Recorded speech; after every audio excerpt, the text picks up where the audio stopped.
Hello guys, welcome back to the channel KGN auto repair centre. तो दोस्तों, ये गाड़ी आज बनने के लिए आई है और इसका समस्या है कि इसका गियर ना बार बार छोड़ देता है। जैसे कि 2 नंबर गियर डाले तो वो 3 नंबर 4 नंबर पे स्लिप करके चले जाता है और गियर बॉक्स से कट कट की आवाज़ भी आती है। तो चलिए फिर आज इस वीडियो में देखते हैं कि इसमें क्या दिक्कत है जिसके वजह से ये सब प्रॉब्लम आ रही है, गियर छोड़ने वाली प्रॉब्लम आ रही है। तो चलिए फिर वीडियो को शुरू करते हैं। तो दोस्तों, सबसे पहले तो गाड़ी को बांस पे जिस तरीके से हर बार उठाते हैं वैसे उठा लेना है। उसके बाद फिर लेफ़्ट हैंड साइड यानी कि जो बाएं तरफ का चक्का है ना, उसको खोलने का है। तो चलिए फिर उसको खोल लेते हैं, क्योंकि गियर बॉक्स जो है ना वो बाएं की तरफ ही रहता है, तो उसी तरफ के चक्का को खोलने हैं। तो दोस्तों, चक्का तो खोल के बाहर निकाल लिए। अब उसके बाद सबसे पहले हमें सॉकर का नट बोल्ट को खोलना है, जो कि 19 नंबर के रिंच से खुलेगा। तो चलिए फिर उसको भी खोल लेते हैं। और दोस्तों, चैनल को खोलना ज़रूरी नहीं है, हम वीडियो बना रहे हैं और क्लियर आपको दिखा सकूँ इसलिए चैनल को खोले हैं, बाकी आप बिना खोले भी काम कर सकते हैं।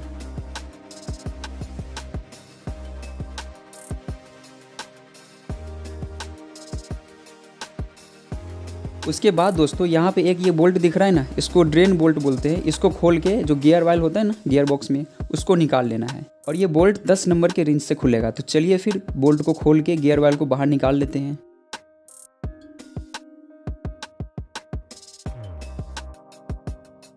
तो जैसा कि दोस्तों आपने देखा अभी कि ड्रेन बोल्ट खोल दिए हैं, लेकिन फिर भी गियर वायल बाहर नहीं आया।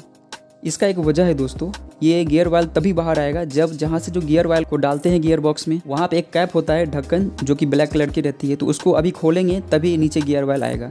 तो जैसा कि आप यहाँ पे देख पा रहे हैं कि वो हाथ गया हुआ है उसको खोलने के लिए, और ये खुलते ही देखिए किस तरीके से गियर वायल बाहर आने लगा।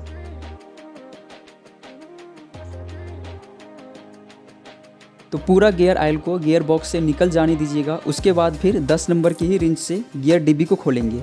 गियर डिब्बी में 4 बोल्ट होते हैं जो कि 10 नंबर की रिंच से खुलेंगे। तो चारों बोल्ट को खोल लेते हैं। उसके बाद फिर गियर डिब्बी को बाहर निकालेंगे।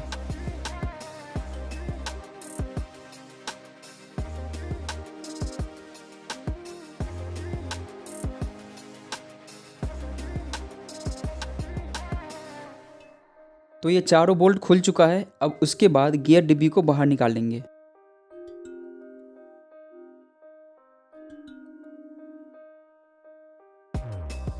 तो दोस्तों, गियर डिब्बी तो बाहर निकल चुका है। अब उसके बाद इसको एक बार चेक कर लेते हैं ये सही है या नहीं। तो जैसा कि हम लोग देख पा रहे हैं कि ये गियर डिब्बी बिल्कुल सही है, इसमें बिल्कुल भी ढक नहीं है, इसमें बिल्कुल भी लैज नहीं है। इसका मतलब है कि ये गियर डिब्बी बिल्कुल सही है। अगर इसमें हल्का सा भी ढक होता ना तो फिर गियर डिब्बी को चेंज करना होता। लेकिन अगर आपके गियर डिब्बी में लीवर में अगर ढक निकल गया है तो उसे आप कैसे सही कर सकते हैं, उसका वीडियो मैं बना चुका हूँ, पहले यूट्यूब पे अपलोड कर चुका हूँ। अगर आप उसको देखना चाहते हैं उस वीडियो को, तो उसका लिंक मैं डिस्क्रिप्शन में डाल दूँगा, आप वहाँ से देख लीजिएगा। तो गियर डिब्बी तो बिल्कुल सही है, उसका लीवर में कोई ढक नहीं है, तो इसका मतलब है कि वो सही है। अब चलते हैं आगे और क्लच केबल को खोल लेते हैं।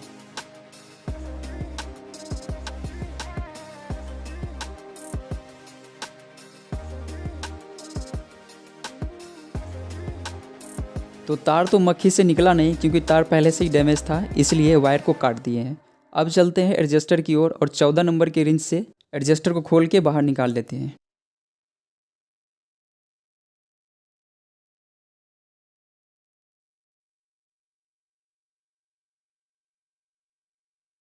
ये सब खुल जाने के बाद दोस्तों, अब गियर चेम्बर को खोलना है, जिसमें 12 नंबर का बोल्ट लगे रहते हैं। तो हमारे पास यहाँ पे गोटी हैंडल है, तो हम इसे खोल लेते हैं। और गियर चेम्बर में 9 बोल्ट लगे रहते हैं, तो 9 बोल्ट को खोलना पड़ेगा। तो चलिए फिर फटाफट सबको खोल लेते हैं।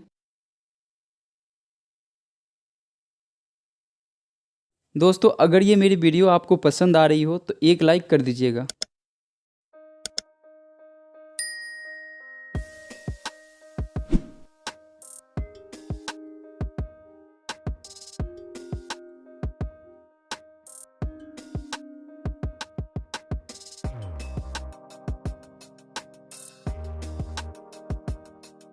तो आप देख लीजिए, टोटल 9 बोल्ट है और 9 बोल्ट को हम लोग ने खोल लिए हैं। अब उसके बाद गियर चेम्बर को बाहर निकालेंगे।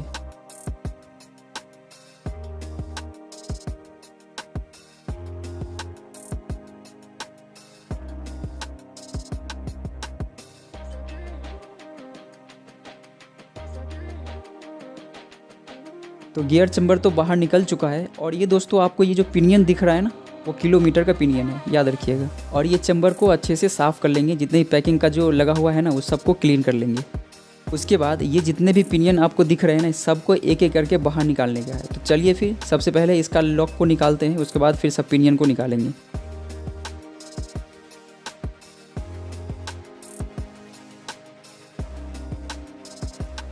तो ये लॉक खुल चुका है। अब उस तरफ का सारा पिनियन को निकाल लेंगे और पिनियन को निकालने के बाद ना एक एक करके चेक भी कर लेंगे कहीं किसी में दांत टूटा हुआ तो नहीं है ना। तो ये हाथ में जितने भी पिनियन है ना, ये सब सही है, इसमें किसी में भी कुछ भी प्रॉब्लम नहीं है, पूरा क्लीन है ये सब।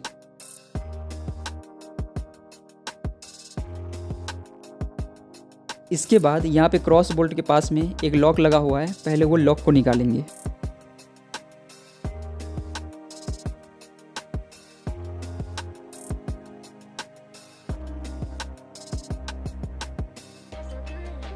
लॉक को निकालने के बाद फिर ये जो आपको दिख रहा है ना, जो गियर को पकड़ के रखता है, उसको निकालना है। लेकिन दोस्तों उसको ना सावधानी के साथ निकालना पड़ेगा, क्योंकि इसके अंदर में बॉल, स्प्रिंग और लॉक तीनों होते हैं, इसलिए सावधानी से इसको निकालें। और आप वीडियो को ध्यान से देखते रहिए कि किस तरीके से निकाला जा रहा है।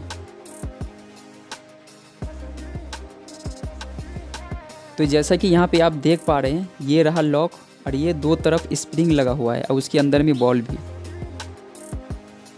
इतना सब हो जाने के बाद दोस्तों अब क्या करनी है ना, एक एक करके सब पिनियन को निकाल लेना है और एक एक करके सब पिनियन को चेक भी करना है, किसी प्रकार की कोई डैमेज तो नहीं है ना, उसमें कोई दांत उसका टूटा हुआ तो नहीं है ना, ऐसा करके सबको चेक कर लेना है। तो चलिए फिर सबसे पहले पिनियन सबको निकाल लेते हैं इसमें से।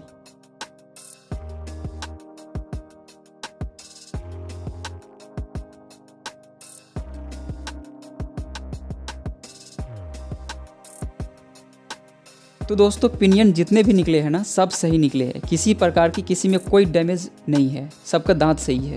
तो अब चलते हैं क्रॉस पे और क्रॉस बोल्ट पे, तो वहाँ चेक करते हैं कहीं उसमें तो दिक्कत नहीं है ना कुछ। तो चलिए फिर चलते हैं, पहले खोल के क्रॉस को बाहर निकालते हैं, उसके बाद फिर क्रॉस को चेक करेंगे। और दोस्तों यहाँ पे ना वीडियो को बिल्कुल ध्यान से देखिएगा, बिल्कुल अटेंशन के साथ देखिएगा कि किस तरीके से क्रॉस को निकाला जा रहा है। अगर आप ध्यान नहीं दे पाइएगा तो आप सीख नहीं पाइएगा, इसलिए आप यहाँ पे ध्यान ज़रूर दें और देखें कि क्रॉस को किस तरीके से निकाला जा रहा है। दोस्तों क्रॉस को निकालने से पहले ना आपको क्रॉस बोल्ट को खोलना पड़ेगा, जो कि 12 नंबर के रिंच से खुलेगा और उल्टा खुलेगा। और आप वीडियो को ध्यान से देखिए।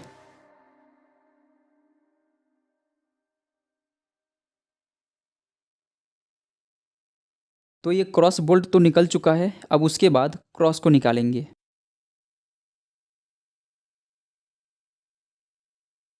दोस्तों क्रॉस को निकालने में थोड़ी परेशानी होती है, वो इतनी आसानी से तो निकलता नहीं है, इसलिए मैं आपको बोल रहा हूँ, आप वीडियो को ध्यान से देखिए।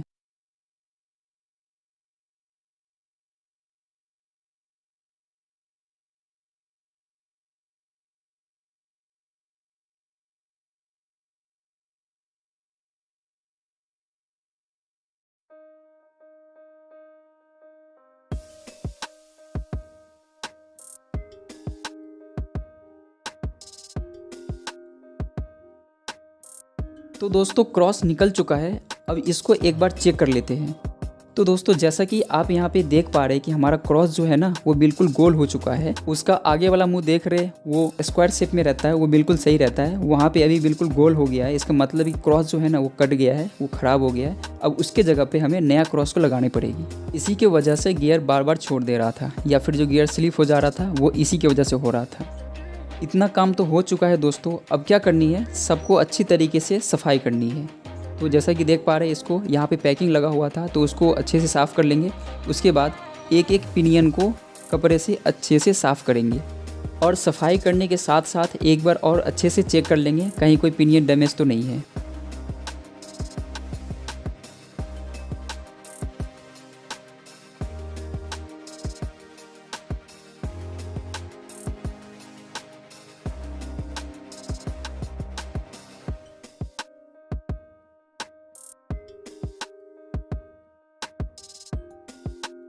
तो ये सब पिनियन अच्छी तरीके से साफ़ हो चुका है और सब सही है, किसी प्रकार के कोई डैमेज नहीं है इसमें। अब इसके बाद एक बार ना आपको मैं क्रॉस को भी चेक करवा देता हूँ कि नया वाला कैसा है और पुराना वाला कैसा होके निकला है। तो ये क्रॉस को पैकेट से फाड़ के बाहर निकाल लिए हैं और ये रहा नया वाला क्रॉस और ये रहा पुराना वाला क्रॉस। तो जैसा कि आप देख पा रहे हैं, जो हमारा नया वाला क्रॉस है वो पूरा स्क्वायर शेप में है, वो पूरा चरकुट्ठा है, और जो दूसरा जो पुराना निकला है वो उसका पूरा गोल हो चुका है। इसी के कारण दोस्तों गियर बार बार छोड़ दे रहा था। तो आप देख लिए, तो चलिए फिर अब क्रॉस को फिटिंग करते हैं। ये जो वाशर आपको दिख रहा है ना, इसको निकाल देना है। क्रॉस नया लग रहा है तो वाशर भी नया लगेगा और क्रॉस बोल्ट भी नया लगेगा। और ये वाशर को अगर आप ध्यान से देखिएगा तो ये कटा हुआ भी है, तो इसको तो चेंज वैसे भी करना ही है।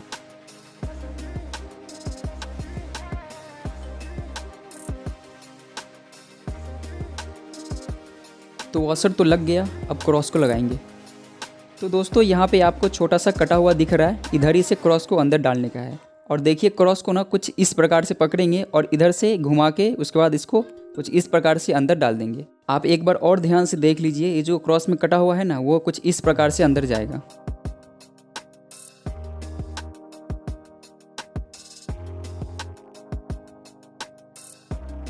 क्रॉस को अंदर डालने के बाद फिर क्रॉस को कुछ इस प्रकार से घुमा देंगे। और आप दोस्तों वीडियो को ध्यान से देखते रहिए, तो आपको समझ में आ जाएगी कि किस तरीके से क्रॉस को लगाया गया है। क्रॉस को लगाने के बाद क्रॉस में अब क्रॉस बोल्ट को टाइट करेंगे। तो पुराना वाला क्रॉस बोल्ट को हटा दिए, वो थोड़ा डैमेज था, तो ये नया वाला क्रॉस बोल्ट है, तो इसको पैकेट से फाड़ के फिर उसमें लगाएंगे।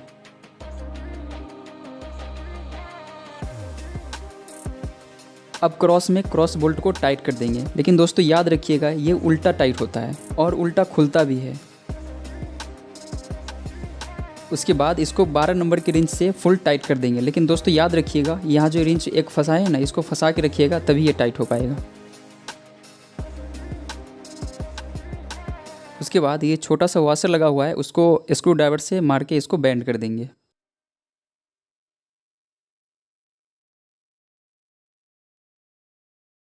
उसके बाद इसमें थोड़ा मोबिल को लगा देंगे ताकि ये फ्री रहे। दोस्तों अब बारी है पिनियन लगाने की, तो चलिए फिर पिनियन को लगा देते हैं। लेकिन दोस्तों आप ना पिनियन को ध्यान से देखिएगा और उसके साथ उसके गह में फंसाइएगा, तभी वो सही से लग पाएगा। और दोस्तों पिनियन को जिस तरीके से बाहर निकाले थे वैसे ही अंदर भी लगाने का है। एक भी पिनियन इधर उधर नहीं कीजिएगा, जैसे निकालिएगा वैसे ही इसको लगाइएगा।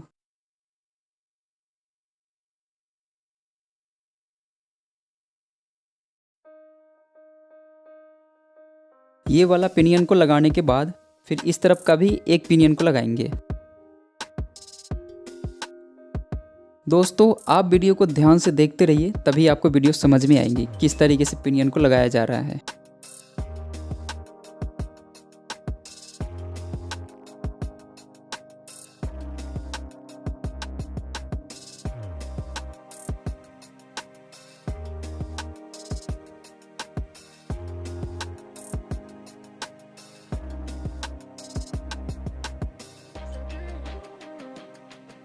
सभी पिनियन को लगाने के बाद जिसमें से पहले लॉक को निकाले थे ना, उसी में पहले लॉक को लगाएंगे।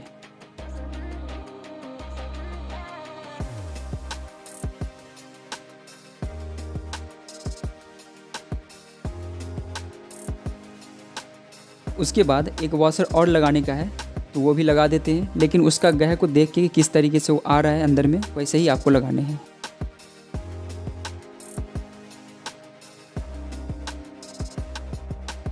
उसके बाद अब ये बॉल स्प्रिंग और लॉक वाला है ना, इसको फिटिंग करेंगे। तो आप ध्यान से देखिए किस तरीके से इसको फिटिंग कर रहे हैं।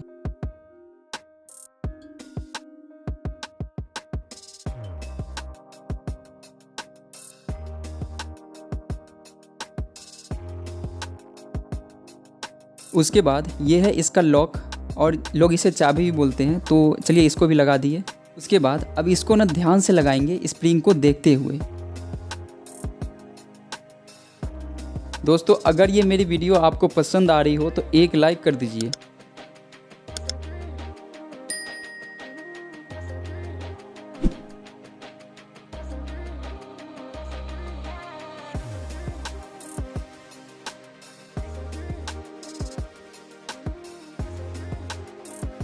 ये सब हो जाने के बाद अब लास्ट में लॉक को लगाएंगे, लेकिन ये जो पुराना वाला जो लॉक निकला था ना, वो घिसा हुआ है, तो उसके जगह पे हमें नए वाले लॉक को लगाना पड़ेगा।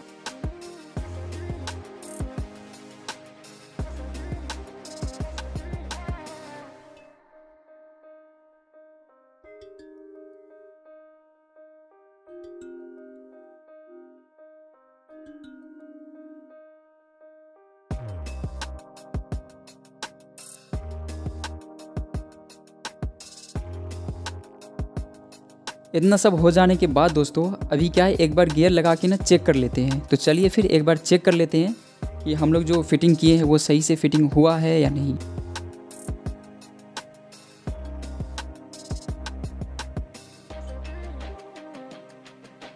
तो ये सही तरीके से काम कर रहा है। तो चलिए फिर अब चलते हैं गियर बॉक्स के चेम्बर की तरफ और उसको अच्छे से क्लीन कर लेते हैं, साफ़ कर लेते हैं। जो पैकिंग पुराना लगा हुआ था ना उसको निकाल देते हैं। उसके बाद फिर नए पैकिंग के साथ इसको फिटिंग करेंगे। ये नया पैकिंग है तो पहले इसमें रेसी बॉन्ड को लगा देते हैं, उसके बाद फिर इसको फिट करेंगे।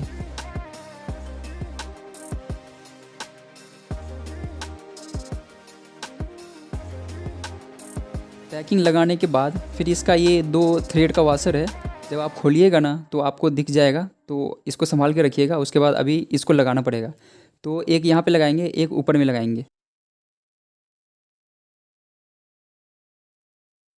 उसके बाद फिर गियर बॉक्स के चेम्बर को टाइट कर देंगे।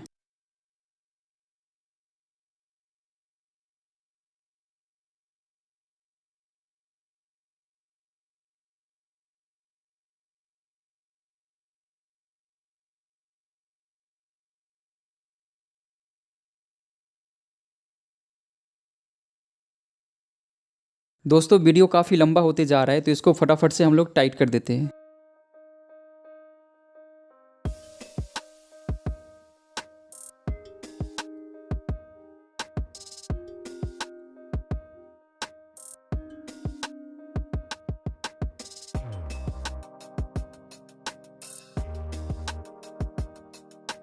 तो दोस्तों पूरा बोल्ट टाइट हो चुका है। अब लास्ट में ड्रेन बोल्ट को टाइट कर देते हैं।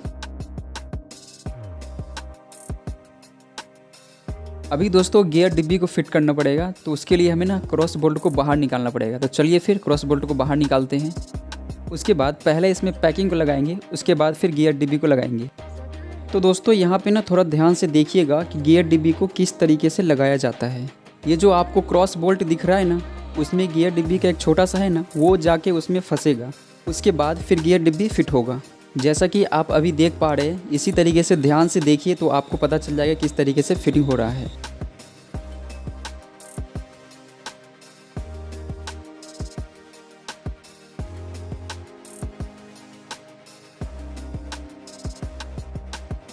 उसके बाद इसका जो 4 बोल्ट है ना उसको टाइट कर देंगे।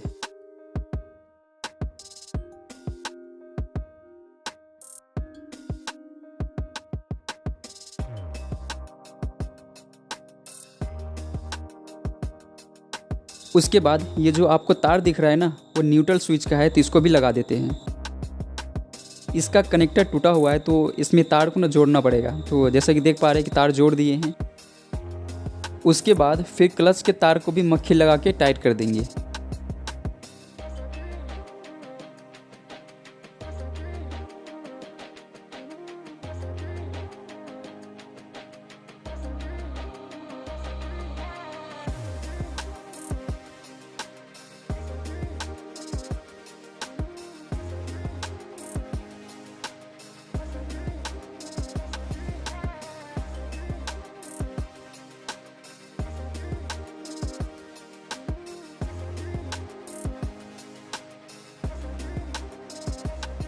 क्लच वाला तार को टाइट करने के बाद फिर गियर ऑयल जो निकाले थे ना उसको वापस इसमें डाल देंगे।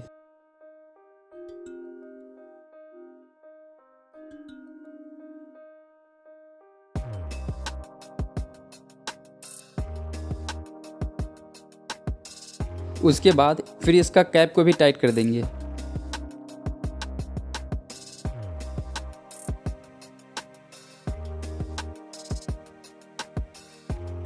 गियर ऑयल को डालने के बाद फिर ये फ्लेंचा को लगाएंगे और इसके साथ ही सॉकर के बोल्ट को भी टाइट कर देंगे। तो चलिए फिर टाइट कर लेते हैं। वैसे दोस्तों इसको खोलना ज़रूरी नहीं था, हम वीडियो बना रहे थे तो क्लियर आपको दिखा सकूँ इसलिए खोले थे। और इसको खोलने से ना दोस्तों काम करने में भी थोड़ी आसानी हो जाती है।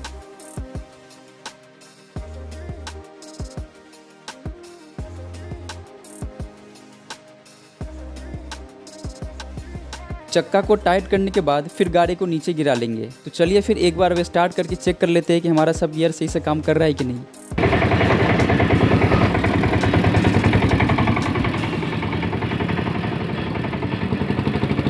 तो दोस्तों जैसा कि आपने अभी देखा कि सब गियर सही तरीके से काम कर रहा है, तो हम लोग जो काम किए हैं ना वो सही तरीके से काम हुआ है। तो ये वीडियो काफ़ी लंबी हो चुकी है, तो वीडियो को बस यहीं पे समाप्त करते हैं। तो अगर ये मेरी वीडियो आपको पसंद आई हो तो वीडियो को एक लाइक कर दीजिए। अगर आप चैनल पर नए हैं तो चैनल को सब्सक्राइब कर लीजिए और अपने फ्रेंड्स में भी इस वीडियो को शेयर कर दीजिए ताकि उन्हें भी कुछ हेल्प मिल सके। तो ओके दोस्तों, मिलते हैं फिर नेक्स्ट वीडियो में। तब तक के लिए take care, bye bye and thanks for watching this video.